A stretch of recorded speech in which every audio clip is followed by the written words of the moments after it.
Bangladesh এমএচএম school and কলেজের সকল অভিভাবকদের প্রতিনিধিত্বশীল সংগঠন গার্ডিয়ানস এর কার্যকরী পরিষদ 2024 নির্বাচন পরবর্তী কমিটি পরিচিতি সভা এবং মিট দ্য প্রেস অনুষ্ঠিত হয়েছে।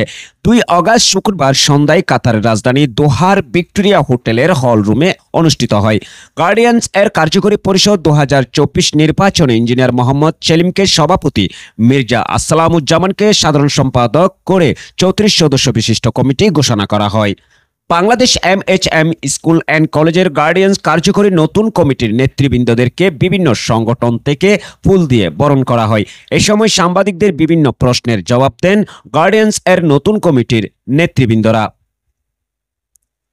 এই সময় নতুন কমিটির নেতৃবৃন্দরা আগত গার্ডিয়ানদেরকে আশ্বাস দেন তাদের কার্যক্রমে এমএচএম স্কুল অ্যান্ড কলেজের শিক্ষার্থীদের সকল সুযোগ সুবিধা বৃদ্ধি পাবে ও স্কুলকে আরও এক ধাপ এগিয়ে নিয়ে যাবেন।